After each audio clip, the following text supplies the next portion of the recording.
RSS അവകാശപ്പെടുന്നത് ഇന്ത്യയിൽ അവർക്ക് ഏറ്റവും കൂടുതൽ ശാഖകളുള്ള സംസ്ഥാനം കേരളമാണ് എന്നാണ്. RSS ഉണ്ട്, SDPI ഉണ്ട്, ജമാഅത്തെ ഇസ്ലാമി ഉണ്ട്. മനുഷ്യരെ ഭിന്നിപ്പിക്കുന്ന എല്ലാ ശക്തികളും കേരളത്തിലും പ്രവർത്തിക്കുന്നുണ്ട്. പക്ഷെ കഴിഞ്ഞ 10 വർഷമായി അവർക്കാർക്കും അവരുടെ മാളങ്ങളിൽ നിന്ന് പുറത്തിറങ്ങാൻ ഈ ഗവൺമെന്റ് അവസരം കൊടുത്തിട്ടില്ല എന്നതാണ് പ്രത്യേകത. മാളങ്ങളിൽ നിന്നും പുറത്തിറങ്ങി പത്തി വിടർത്താൻ അവർക്കാർക്കും ധൈര്യം വന്നിട്ടില്ല. കാരണം പത്തി ഉയർത്തിയാൽ ആ പത്തി അടിച്ച് താഴെയിടാൻ കേൾപ്പുള്ള ഒരു ഗവൺമെന്റ് കേരളത്തിലുണ്ട് എന്നവർക്കറിയാം. അതുകൊണ്ട് ഇപ്പൊ അവരിങ്ങനെ ഊഴം കാത്തിരിക്കുകയാണ്. ഇടയ്ക്കിടയ്ക്ക് മാളത്തിൽ നിന്ന് തല പുറത്തേക്കിടുകയാണ്. ഞങ്ങൾ കിഴഞ്ഞിറങ്ങാൻ സമയമായോ എന്ന് ഊഴം കാത്തിരിക്കുകയാണ്. അവരെ മാളത്തിൽ നിന്ന് പുറത്തിറക്കാൻ കേരളത്തിലെ വലതുപക്ഷ ശക്തികൾ ശ്രമിച്ചുകൊണ്ടിരിക്കുകയാണ്. ഒരേ സമയം കേരളത്തിന്റെ പ്രതിപക്ഷ നേതാവ് RSSന്റെ ആചാര്യൻ ഗോൾവാൾക്കറുടെ ചിത്രത്തിന്റെ മുമ്പിൽ പോയി നിലവിളക്ക് തെളിയിച്ച് വണങ്ങി ആദരവ് പ്രകടിപ്പിക്കുന്നതും അതേസമയം തന്നെ മതരാഷ്ട്രവാദികളായിട്ടുള്ള ജമാഅത്തെ ഇസ്ലാമിക്ക് നല്ല സർട്ടിഫിക്കറ്റ് കൊടുക്കുന്നതും നമ്മൾ കാണുകയാണ്. എന്താ ലക്ഷ്യം? എല്ലാ വർഗീയ ശക്തികളെയും ഒരുമിപ്പിക്കുക. ആർക്കെതിരെ? ഇടതുപക്ഷത്തിനെതിരെ. അപ്പോ ഇവരെയെല്ലാം ഒരുമിപ്പിക്കാനാണ് ശ്രമിക്കുന്നത്. എന്തായിരിക്കും പ്രത്യാഘാതം? ഈ വർഗീയ ശക്തികളെയെല്ലാം ഒരുമിപ്പിച്ചു കഴിഞ്ഞാൽ, UDFന്റെ നേതൃത്വത്തിൽ ഈ വർഗീയ ശക്തികളെ മുഴുവൻ അണിനിരത്തിക്കഴിഞ്ഞാൽ എന്തായിരിക്കും അനുഭവം? കേരളത്തിന്റെ അനുഭവമുണ്ട്. ഈ 10 വർഷത്തിന് മുമ്പ് UDF അധികാരത്തിലിരുന്ന കാലങ്ങളിലെല്ലാം എന്താണ് കേരളത്തിലുണ്ടായിട്ടുള്ളത്? ഈ പാലക്കാട്ട് വർഗീയ കലാപം നടക്കുന്നത്, വെടിവെപ്പും സിറാജുന്നീസയുടെ കൊലപാതകവും നടക്കുന്നത് കേരളത്തിൽ UDF അധികാരത്തിലിരുന്നപ്പോഴാണ്. ആലപ്പുഴയിലെ നബിദിന ഘോഷയാത്രയ്ക്ക് നേരെയുള്ള വെടിവെപ്പ് നടന്നത് UDFന്റെ ഗവൺമെന്റ് അധികാരത്തിലിരുന്നപ്പോഴാണ്. മട്ടാഞ്ചേരി കലാപവും പൂന്തറ കലാപവും നടന്നത് UDF ഗവൺമെന്റ് അധികാരത്തിലിരുന്നപ്പോഴാണ്. 1970കളുടെ തുടക്കത്തിൽ തലശ്ശേരി കലാപം നടന്നത് കോൺഗ്രസ് നേതൃത്വത്തിലുള്ള ഗവൺമെന്റ് അധികാരത്തിലിരുന്നപ്പോഴാണ്. മാറാട് 1ഉം മാറാട് 2ഉം കലാപം നടന്നത് കോൺഗ്രസിന്റെ ഗവൺമെന്റ് ആന്റണി മുഖ്യമന്ത്രിയായിരുന്ന സമയത്താണ്. ഇന്ത്യയിൽ ഗുജറാത്തിലല്ലാതെ മറ്റൊരിടത്തും 14 മാസത്തിന്റെ ഇടവേളയിൽ 2 കലാപങ്ങൾ ഉണ്ടായിട്ടില്ല. 14 മാസത്തിന്റെ ഇടവേളയിൽ 2 കലാപം ഉണ്ടായിട്ടുള്ളത് ഗുജറാത്തിലും പിന്നെ ആന്റണി മുഖ്യമന്ത്രിയായപ്പോ കേരളത്തിലുമാണ്. അതാണ് കേരളത്തിന്റെ അനുഭവം. UDFന്റെ ഭരണകാലത്ത് പവർ കട്ട് ഉണ്ടായിരുന്നു എന്നത് മാത്രമല്ല പ്രശ്നം. UDFന്റെ ഭരണകാലത്ത് പാഠപുസ്തകം ഓണപരീക്ഷയ്ക്ക് പോലും കിട്ടിയിരുന്നില്ല എന്നത് മാത്രമല്ല പ്രശ്നം. UDFന്റെ ഭരണകാലത്ത് 18 മാസത്തെ പെൻഷൻ കുടിശ്ശികയായിരുന്നു എന്നത് മാത്രമല്ല പ്രശ്നം. UDFന്റെ ഭരണകാലത്ത് വർഗീയ ശക്തികൾ പത്തി വിടർത്തിയാടിയിരുന്ന കാലമാണ്. വർഗീയ ശക്തികൾ നാടിനെ ഭിന്നിപ്പിച്ച കാലമാണ്. വർഗീയ സംഘർഷങ്ങളും കലാപങ്ങളും ഉണ്ടായ കാലമാണ്. LDFന്റെ ഭരണം വന്നപ്പോൾ പവർ കട്ടിന്റെ ഇരുട്ടകന്നു, വെളിച്ചം വന്നു എന്നതുപോലെ തന്നെ വർഗീയതയുടെ ഇരുട്ടും അകറ്റിയ ഗവൺമെന്റാണ് കേരളത്തിലെ LDF ഗവൺമെന്റ്. ഇന്ത്യയിലെ അതിദരിദ്രരില്ലാത്ത ആദ്യത്തെ സംസ്ഥാനമാക്കി കേരളത്തെ മാറ്റിയത് LDFന്റെ സർക്കാരാണ്. ലോകത്തെ വിഖ്യാതമായ പ്രസിദ്ധീകരണങ്ങളിൽ ഒന്നാണ് ദ എക്കോണമിസ്റ്റ്, ലണ്ടനിൽ നിന്നിറങ്ങുന്നത്.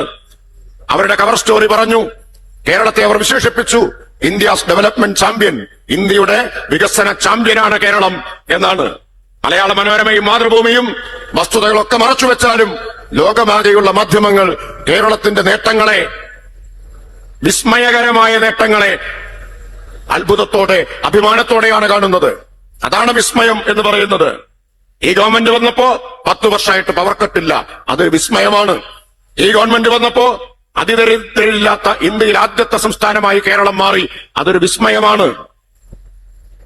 UDFന്റെ കാലത്ത് നിർത്തിപ്പോയ നാഷണൽ ഹൈവേ പുനരാരംഭിച്ചു, ഇപ്പോൾ യാഥാർത്ഥ്യമായി, അതൊരു വികസനമാണ്. മലയോര ഹൈവേയും അതുപോലെ തീരദേശ ഹൈവേയും വരുന്നു, അതൊരു വികസനമാണ്. കേരളത്തിന്റെ ചരിത്രത്തിൽ ഇന്നോളം ഉണ്ടായിട്ടില്ലാത്ത അടിസ്ഥാന സൗകര്യ വികസനം കേരളത്തിലുണ്ടാകുന്നു. ആ വിസ്മയത്തിനാണ് കേരളം സാക്ഷ്യം വഹിക്കുന്നത്. നമ്മുടെ മാധ്യമങ്ങൾ ഇതെല്ലാം തമസ്കരിക്കാൻ ശ്രമിച്ചുകൊണ്ടിരിക്കുകയാണ്.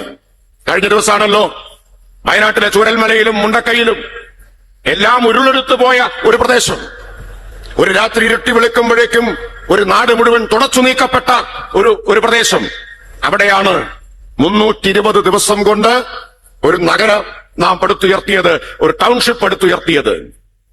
ഫിനിക്സ് പക്ഷിയെക്കുറിച്ച് കേട്ടിട്ടുണ്ട്. സ്വന്തം ചാരത്തിൽ നിന്ന് ഉയർന്നെഴുന്നേറ്റ് ചിറകടിച്ച് പറന്ന ഫിനിക്സ് പക്ഷിയെ പോലെ ഒന്നുമില്ലാത്ത, എല്ലാം തകർന്ന നിലയിൽ നിന്ന് ഒരു ടൗൺഷിപ്പ് കേരളം പടുത്തുയർത്തിയത് വെറും 320 ദിവസം കൊണ്ടാണ്.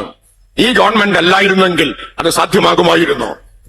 പ്രളയകാലത്ത് 2018 പ്രതിസന്ധികളുടെ നടുവിൽ ഈ നാടിനെ ചേർത്ത് പിടിച്ചതുപോലെ കോവിഡിന്റെ മഹാമാരിയുടെ കാലത്ത് ഈ നാടിനെ മുഴുവൻ ഒരുമിപ്പിച്ചു നിർത്തി ആ മഹാമാരിയെ അതിജീവിച്ചതുപോലെ വയനാട്ടിൽ നാം കണ്ടത് ലോകത്തിന് തന്നെ വിസ്മയമായി മാറിയ പുനരധിവാസത്തിന്റെ അതിജീവനത്തിന്റെ പുതിയ കേരള മാതൃകയാണ്. ഈ ഗവൺമെന്റ് അല്ലായിരുന്നെങ്കിൽ അത് സാധ്യമാകുമായിരുന്നു. പക്ഷെ നമ്മുടെ മാധ്യമങ്ങൾക്കോ മലയാള മനോരമയ്ക്ക് അത് 8-ാം പേജിലെ വാർത്തയാണ്. 8-ാം പേജിലെ വാർത്തയായിരുന്നു. അവര് ഭാഗ്യത്തിന് അമേരിക്ക ഇറാനെ ആക്രമിച്ചു എന്ന മട്ടിലാണ്. കാരണം അതുകൊണ്ട് യുദ്ധത്തിന്റെ വാർത്ത കൊടുക്കുന്നു എന്ന മട്ടിൽ 1-ാം പേജിൽ ഇടമേയില്ല ആ വാർത്തയ്ക്ക്. 2-ാം പേജിലില്ല. 8-ാമത്തെ പേജിലാണ് മലയാള മനോരമ ലോകം ശ്രദ്ധിച്ച അതിജീവനത്തിന്റെ ആ മാതൃക കൊടുത്തത് എന്ന് നാം ഓർക്കണം. ആ വാർത്ത തന്നെ കൊടുത്തത് എന്നത് ഓർക്കണം. പക്ഷെ അതുകൊണ്ട് നാട്ടുകാരറിയാതെ പോയില്ല. മാധ്യമങ്ങൾ തമസ്കരിച്ചാലും ഇന്ന് വസ്തുതകൾ ജനങ്ങളുടെ മുമ്പിൽ എത്തുന്നുണ്ട്. വികാരഭരിതമായ രംഗങ്ങൾ നമ്മൾ കണ്ടില്ലേ? ബഹുമാന്യനായിട്ടുള്ള മുഖ്യമന്ത്രിയെ കെട്ടിപ്പിടിച്ച് ആനന്ദാശ്രുക്കൾ പൊഴിക്കുന്ന മനുഷ്യരെ നാം കണ്ടു. ഈ സർക്കാരിന്റെ കരുതലിന്റെ ഗുണഭോക്താക്കളാണ് അവരെല്ലാം.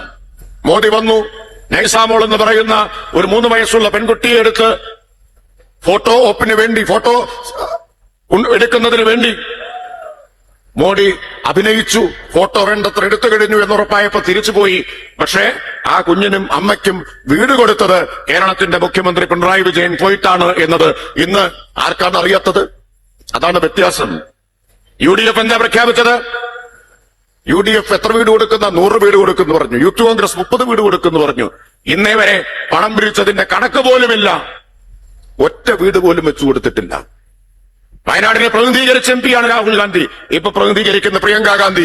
ചില്ലിക്കാശ് മുഖ്യമന്ത്രിയുടെ ദുരിതാശ്വാസ നിധിയിലേക്ക് അവർ കൊടുക്കാൻ കൂട്ടാക്കിയില്ല. ഇതാണ് UDF-ന്റെ സമീപനം എന്ന് നാം കാണണം. ആ UDF-ന് ഈ നാടിനെ നയിക്കാനാവുമോ? ജനങ്ങൾ ഇന്ന് തിരിച്ചറിയുകയാണ്. ഏത് പ്രതിസന്ധിയുടെ ഘട്ടത്തിലും ഈ നാടിനെ മുന്നോട്ട് നയിക്കാൻ കഴിയുന്നത് LDF-ന് മാത്രമാണ് എന്നത് കഴിഞ്ഞ 10 വർഷത്തെ അനുഭവങ്ങളുടെ, അതിനു മുമ്പുള്ള ഇടതുപക്ഷ സർക്കാരുകളുടെ അനുഭവത്തിന്റെ അടിസ്ഥാനത്തിൽ ആളുകൾ തിരിച്ചറിയുന്നുണ്ട്. അതുകൊണ്ട് ഇന്ത്യയിലെ ഏക ഇടതുപക്ഷ ഗവൺമെന്റിനെ വലതുപക്ഷത്തിന്റെ ആക്രമണത്തിൽ നിന്ന് രക്ഷിക്കാൻ വേണ്ടിയിട്ടുള്ള, ഇടതുപക്ഷ ഗവൺമെന്റിനെ കാത്തുസൂക്ഷിക്കാൻ വേണ്ടിയിട്ടുള്ള നിർണായക രാഷ്ട്രീയ സമരമാണ് വരാനിരിക്കുന്ന നിയമസഭാ തെരഞ്ഞെടുപ്പ്. ആ നിർണായകമായ രാഷ്ട്രീയ സമരത്തിൽ ഇടതുപക്ഷ ഗവൺമെന്റ് കേരളത്തിൽ അധികാരത്തിലേറുന്നതിന് എക്കാലത്തും ഏറ്റവും വലിയ സംഭാവന നൽകിയ ജില്ല ഈ പാലക്കാട് ജില്ലയാണ്. ഏത് കാലത്തും LDF സർക്കാർ വന്നിട്ടുണ്ടോ ഏറ്റവും വലിയ സംഭാവന പാലക്കാടിന്റേതാണ് ഉണ്ടായിട്ടുള്ളത്. ഇത്തവണ 12-ൽ 10 സീറ്റുകൾ പാലക്കാട് ജില്ലയിൽ LDF ആണ് വിജയിച്ചിട്ടുള്ളത്. നമ്മുടെ മുമ്പിലുള്ള ലക്ഷ്യം അവശേഷിക്കുന്ന 2 സീറ്റ് കൂടി പിടിച്ചെടുക്കുക എന്നതാണ് ഈ തെരഞ്ഞെടുപ്പിലെ ലക്ഷ്യം.